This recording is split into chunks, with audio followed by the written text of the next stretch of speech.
یا الہی بخش دے سید کو روز حشر تو۔ السلام علیکم ورحمۃ اللہ وبرکاتہ۔ محترم، ادباً گزارش ہے، میرے کچھ کوشچنس ہیں وہ آپ جو ہے نا رمضان سے پہلے دے دیے تو بہت بہتر ہی ہوگی، کیونکہ میرا پہلا کوشچن یہ ہے، آج کل مسجدوں میں رمضان کے نام پہ لوگوں کو تناول طعام کا انتظام کیا جاتا ہے، جس میں مسجد کے کمیٹی بھی شامل ہوتے ہیں۔ باقاعدہ اجازت کے دعوت ہوتی ہے، جس کے اندر جو لوگ بتاتے ہیں کہ مسجد میں اکثر بے روزگار آ جاتے ہیں، اگر روزے دار بھی ہوتے ہیں مسجد کے آداب بجا نہیں لاتے۔ اکثر مسجد میں گندگی اور جھوٹے پلیٹس، موہریوں کی صفائی کرنے کے بعد بھی اتنی شدید بو آتی ہے جس سے روزے دار جو روزہ نہیں رکھتے اسے بھی تکلیف ہوتی ہے۔ اکثر جو باورچی روزے نہیں رکھتے، جو روزے رکھتے ہیں وہ دعوت کی بنا پہ اتنے تھک جاتے ہیں، نوجوان کے نماز اور تراویح بھی ان سے چھوٹ جاتی ہے۔ دوسرے دن پھر وہی حال ہوتا ہے، بس بھوکے رہو، نمازیں چھوڑ دو، ایسا حال ہے۔ اور مسجدوں کی آج کل ایسی بے حرمتی ہو رہی ہے کہ لوگ مسجد کے آداب بجا نہیں لاتے ہیں۔ کمیٹی کے لوگ اس طرح آج کل ٹوٹ پڑے ہیں کہ ہم نے بہت نیکیاں کما لی ہیں، بھوکوں کو بھی کھانا مل گیا ہے، اور پھر بعد رمضان بھوکے غریب یاد نہیں آتے ان لوگوں کو۔ آج کل امام مؤذن رہنا بھی دشوار ہو گیا ہے۔ رمضان جیسی عظیم برکتوں والے مہینے میں بھی وہ بچوں کو کپڑے تک نہیں خرید سکتے، ایسے حالات میں نے دیکھے ہیں۔ لیکن یہاں پر جو ہے نا اتنا پیسہ برباد کر رہے ہیں اور مسجدوں کی بے حرمتی کر رہے ہیں، یہاں ان کو خیال نہیں ہوتا۔ امام مؤذن کی بہترین خیال کمیٹی والوں کو رکھنا چاہیے۔ لوگ لاکھوں کے پیسے کھانا کھلانے میں ہی خرچ کر دیتے ہیں اور اپنے آپ کو معزز سمجھتے ہیں، حالانکہ جتنی گندگی عام دنوں میں نہیں ہوتی اس سے زیادہ آج کل رمضان کے مہینوں میں ہو رہی ہے مسجدوں میں۔ اور ہم یہ نہیں کہتے کہ مت کھلائیں، بڑی نعمت ہے، بٹ مسجدوں کی آداب بجا نہیں لائے، معطر کرنے کے جگہ گندگی پھیلانا کہاں تک درست ہے؟ وعلیکم السلام ورحمۃ اللہ وبرکاتہ۔ اور میں ایک بات اور کہہ دوں کہ ویڈیو میں اس لیے نہیں بنا پایا کیونکہ ایک ویڈیو بنانے کا اصل میں رمضان میں وقت نہیں ہوتا، اور کبھی کبھی ریکارڈنگ سیشن ختم ہو جاتا ہے اور خیال نہیں رہتا، کوئی سوال چھوٹ جاتا ہے، تو پھر ایک سوال کے الگ سے ویڈیو نہیں بنتی، تو اس لیے اس پیغام کو میں آڈیو میں جو ہے نا شائع کر رہا ہوں۔ باقی رمضان سے پہلے بھی نہیں آ سکا، اس کے لیے بھی معذرت چاہتا ہوں۔ میں نے آپ کی آڈیو کو ویسے ہی چلا دیا ہے چینل پہ، امید ہے کہ تمام لوگوں نے اس کو سن لیا ہوگا اور وہ سمجھ بھی گئے ہوں گے، خصوصاً مسجد کے جو ذمہ داران ہیں ان کے لیے ان کا پیغام تھا کہ آج کل کا جس طریقے کا معاملہ چل رہا ہے کہ افطاری یا دعوت لوگ کرتے ہیں اور اس میں طرح طرح کی باتیں اور خرافاتیں اور غیر شرعی کام جو ہے نا مسجد کے اندر، جو مسجد کی عظمت نہیں ہو پاتی اس کا خیال رکھے بغیر کرتے ہیں، ان کے تعلق سے باقی ان کے کچھ شک شبہات ہیں، سوال جواب کی صورت میں تھے۔ اور سب سے پہلے تو یہ کہ مسجد کے اندر دعوت یا اس طریقے کا معاملہ کرنا کہ جس سے مسجد کے اندر شور شرابہ اور گندگی پھیلے، تو یہ ناجائز اور گناہ ہے۔ ظاہر سی بات ہے کہ یہ معاملات افطاری وغیرہ کے مسجد کے احاطے سے باہر تھوڑا کیے جائیں گے، خاص اس جگہ سے بچا کر، اور امید ہے کہ اکثر مسجدوں کے اندر یہ مسجد نمازیوں کی جگہ سے ہٹ کر ہوتے ہیں۔ باقی اعتکاف والوں کو تو اجازت ہوتی ہے مسجد میں کھانے کی، اور مسجد کی چھت بھی جو ہے نا مسجد کے حکم میں شامل ہوتی ہے، داخل ہوتی ہے، تو ایسا بھی نہیں ہو سکتا کہ مسجد کی چھت کے اوپر افطاری کریں تو اس کا یہ مطلب ہو کہ وہاں پر دوڑ بھاگ بچوں کی لگی رہے، جیسا کہ اکثر لگا رہتا ہے، تو وہ چھت بھی جو ہے نا اس کی بے حرمتی بھی نہیں کی جا سکتی۔ تو دعوت ہو یا پھر افطار کی دعوت ہو یا نارمل اگر کوئی خالِ ثواب کے لیے کرنا چاہتا ہے تو مسجد کی ذمہ داران کی ذمہ داری ہے جو دعوت کی وہاں پر اپنے اوپر رسپانسبلٹی لیے ہوئے ہیں کہ مسجد کی عظمت کا پہلے خیال رکھا جائے گا۔ ہر ایک معاملہ اس کے اندر کے بچوں کا دوڑنا بھاگنا، کھانے کے بعد فوراً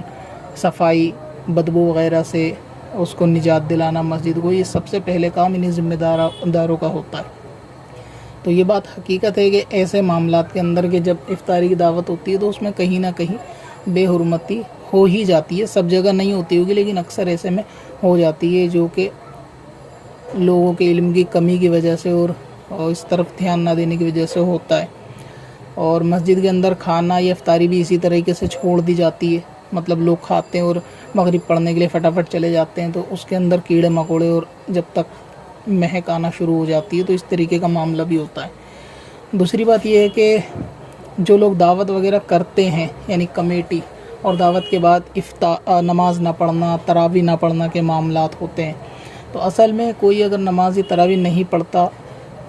تو یہ تو اس کا ایک ذاتی طور سے گناہ رہے گا، جس میں اگر لوگوں نے مسجد کے اندر دعوت کے لیے چندہ دیا ہے، پیسے دیے ہیں، تو اور اس میں وہ شخص بھی شامل ہے کہ جو اس کام کے اندر لوگوں کی ہیلپ کر رہا ہے، ہاتھ بٹا رہا ہے، لیکن وہ نماز نہیں پڑھے گا، تو اس کے نماز نہ پڑھنے سے ان لوگوں کے ثواب میں کوئی کمی نہیں آئے گی جنہوں نے ثواب کے لیے مسجد کے اندر افطاری کا انتظام یا دعوت کا انتظام کیا ہے۔ باقی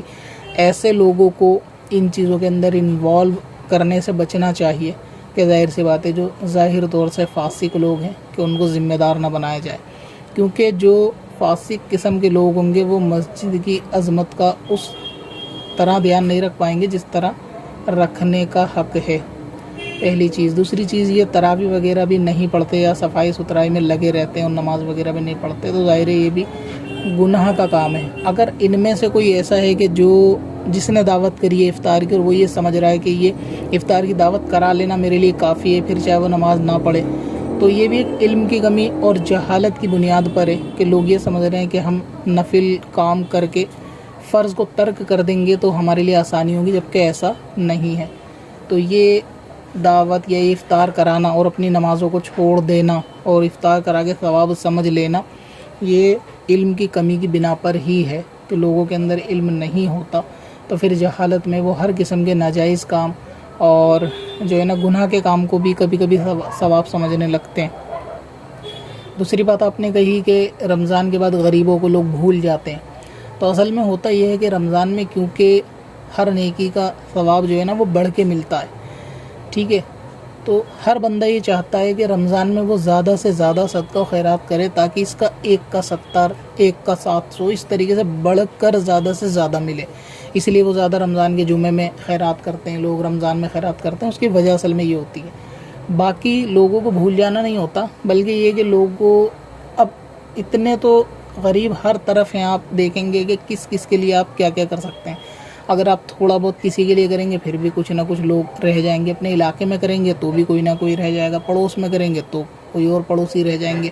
رشتہ داروں میں کریں گے تو دوسرے رہ جائیں گے، تو یہ معاملہ لگا رہتا ہے۔ تو لوگوں کو یہ ہم نہیں کہہ سکتے اپنے پاس سے بدگمانی کر کے کہ یہ لوگ آج جو رمضان میں خرچ کر رہے ہیں، صدقہ خیرات کر رہے ہیں یا رمضان میں افطاری کرا رہے ہیں، یہ بعد میں بھول جائیں گے۔ اگر بھول بھی جاتے ہیں، بالفرض مان لیا جائے کہ وہ رمضان کے بعد بھول جاتے ہیں، لیکن رمضان میں خرچ کیے گئے کا ثواب تو اس سے ضائع نہیں ہو جائے گا نا،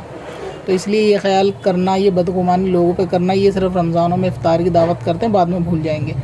اور تجربہ ہوتا ہے، آپ نے جیسا بتایا کہ لوگ دیکھتے ہیں کہ مسجد کی کمیٹی ہوتی ہے وہ رمضان کے اندر لوگوں کے افطاری کرانا، یہ کرانا کام کرتی ہے اور پھر اس کے بعد بھول جاتی ہے، ٹھیک ہے، تو تب بھی رمضان کے کرانے پر جو ہے نا ثواب ان کو مل جائے گا۔ بھولنا نہ بھولنا وہ ان کا پرسنل معاملہ ہے، ذاتی معاملہ ہے کہ بھائی وہ رمضان کے بعد بھی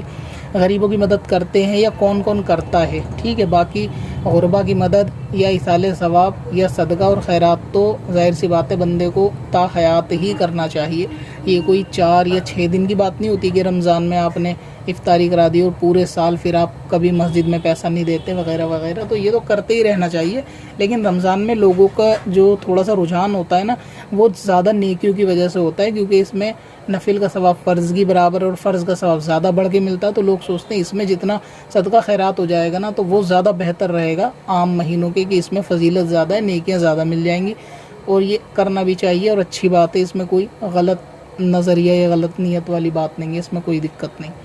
اب رہا آپ نے آخری بات بولی کہ امام کے لیے, یہ بھی بات حقیقت ہے کہ علماء کے لیے آزمائش کا تو وقت ہے, اس میں کوئی دو رائے نہیں ہے کہ جتنا آزمائش آج کے ٹائم علماء کے لیے, اور وہ دونوں طرف سے. پہلے تو یہ کہ مالی طور سے بھی آزمائش ہے, دوسرا یہ کہ مسجد کے اندر کمیٹی یا اس طریقے کا معاملہ ہوتا ہے کہ امام کے ساتھ جو رویہ اختیار کیا جاتا ہے نا اس کے اندر بھی امام کے لیے آزمائش ہوتی ہے. کمیٹی کا اس طریقے سے لوگوں کے اوپر خرچ کرنا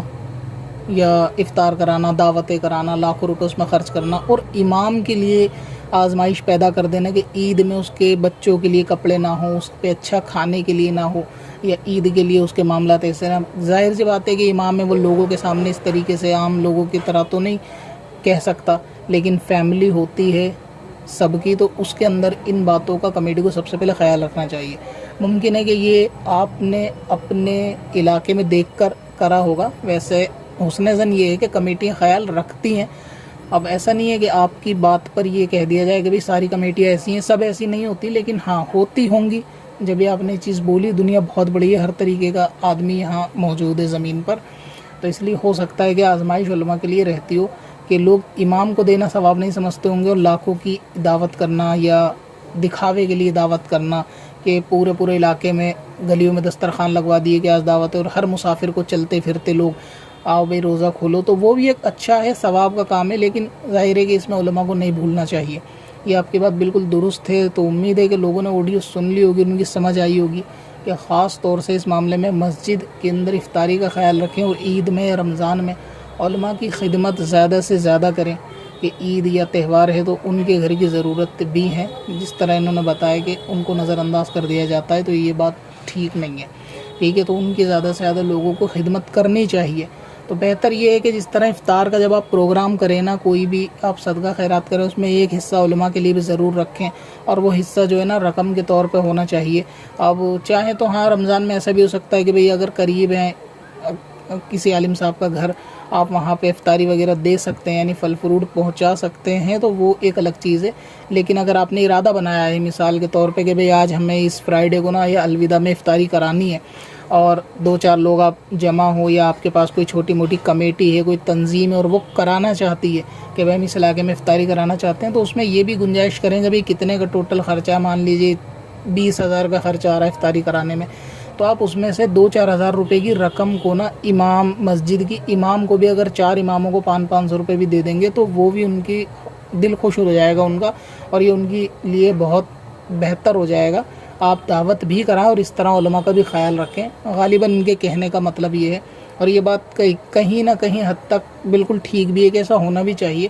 کہ آپ جس طریقے سے سارا دعوت کے اوپر کرتے ہیں, تو ظاہر ہے کہ دعوت تو ایک ٹائم بندہ کھا لے گا, ختم ہو جائے گی, لیکن گھر کی جو ضرورت ہوتی ہے نا, گھر والوں کی ضرورت ہوتی ہے, تو وہ علماء کے گھر کی ضرورت بھی ہوتی ہے, تو ان کا خیال رکھیں. خاص طور سے مسجد کی کمیٹی ہو یا ذمہ دار ہو, یا پھر تنظیم ہو, تنظیم کے ذمہ دار ہوں, یا جو علاقے کے سرپرست ہوں ذمہ دار ہو, دینی شخصیت ہوں, ان کو بھی چاہیے کہ لوگوں کو اس طرف ترغیب دلائیں کہ بھئی امام صاحب کے لیے, یہ مسجد میں امام صاحب ہیں, افطاری ہو یا سحری ہو یا عید کا ٹائم ہو, تو ان پر بھی جو ہے نا تھوڑا سا خیال رکھیں, ان پر بھی نظر رکھیں, ان کو اگنور نہ کریں, کیونکہ وہ شرم حیا سے آپ سے بولیں گے نہیں, لیکن ان کی ضرورتیں اس چیز کو سمجھنا چاہیے. تو لوگ صدقہ خیرات میں یہ تو ہے کہ ہاں باہر بہت زیادہ لٹا دیتے ہیں, اور علماء کی طرف دھیان نہیں دیتے. یہ آپ کی بات درست ہے. باقی مسجد کے جو آداب آپ نے بولا ہے, تو انشاءاللہ جو لوگ اس کو سنیں گے وہ اس پہ عمل بھی کریں گے, اور آگے تک اس کو شیئر بھی کریں گے مسجد کی کمیٹی, ذمہ داران, واٹس ایپ گروپ کے اوپر, تاکہ ان کو بھی پتہ چلے کہ بھئی ایسا معاملہ ہے, اس میں خیال رکھنے کی ضرورت ہے, اور مسجد کے آداب کی خاص طور سے ضرورت ہے. السلام علیکم ورحمۃ اللہ وبرکاتہ. اب اپنی ویب سائٹ بلاگ کے لیے ہوسٹنگ خریدیں قادری-hosting.com سے. کب سے اپنی خطاؤں کا شمارا جائے گا